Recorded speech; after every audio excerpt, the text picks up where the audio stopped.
Today we celebrate the feast of the dedication of the Lateran Basilica. Today the Universal Church is celebrating the dedication of all the churches in the world.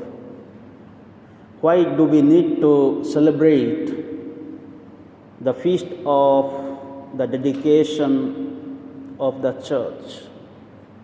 Because we know church is considered as the dwelling place of God's house.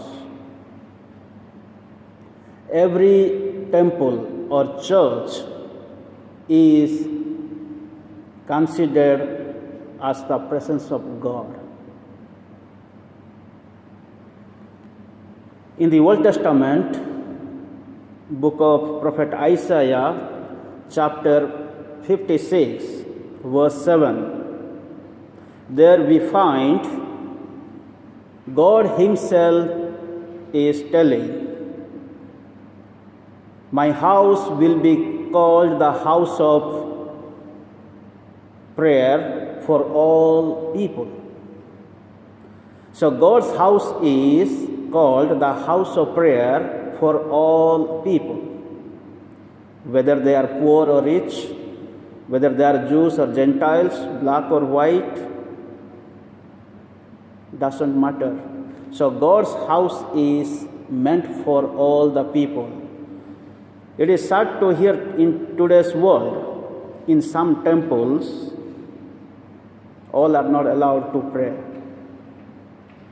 In India, in the southern part of India, it is known as the Sabarimala temple. There the ladies are not allowed to enter into the temple. Even they can't go near to the temple because they are considered as unholy, profane. So this is how people have understood God's temple in their practice of faith. So the temple is meant for everybody, whether they are small or bigger, older, whether they are male or female, it is meant for everybody. So that is what in the Old Testament we heard, "My house will be called a house of prayer for all people." And in today's gospel we find Jesus went to Jerusalem temple, the temple was desecrated. How? Because of business. So people did not go to temple to worship the Lord, but there was happening business, marketing, selling, buying and selling. And Jesus was not happy to see all these things because people turned the house of God into the dens of robbers. So that is what in the gospel Jesus said, "Take all this out of here and stop turning my Father's house into a market." So here Jesus was angry. What type of anger is this? We find here in life of Jesus, his anger was called a righteous anger. For a good cause he got angry. Most of the time we are getting angry and there is a lot of complaint also. So what type of anger we have? There should be a good cause. It should be a righteous anger. If there is a righteous anger, it is good. So that is what Jesus dropped them out. And there was also confrontation with the people. And people asked him, "What sign can you show us to justify what you have done?" And Jesus answered, "Destroy this sanctuary, and in 3 days I will raise it up." Destroy this sanctuary. So Jesus was speaking about his body.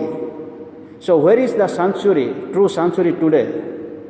The true sanctuary is not only in the churches or in the temple, but the true sanctuary is in the life of Jesus, in his heart.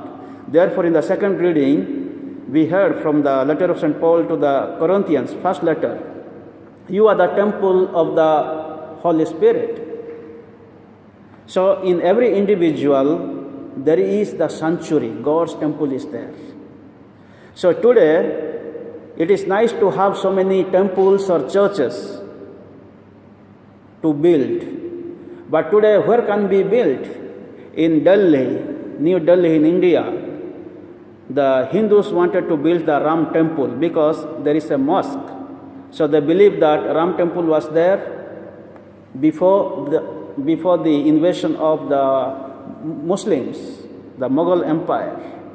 So they want to destroy the mosque, they want to build the temple. And because of that, there is a lot of problem, bloodshed. So today, how can we build temple? We can build temple in our hearts, in our minds. So the physical temple is good to worship. They will help us to come together. But we must build our temple today in our own hearts and minds, in our deeds. Then only we can worship the true living God. That is what Jesus said, love God and love your neighbors as yourself. So we cannot separate between God and neighbors, God and people. So that is what every individual is the temple of God. So let us try to respect one another and let us try to love one another and live in peace and joy. In every Eucharistic celebration, Jesus is present and He is offering His life. And God accepts the offering. And let us receive Him in this Holy Mass that we may continue to worship the true living God and be joyful always in our lives, practicing the faith.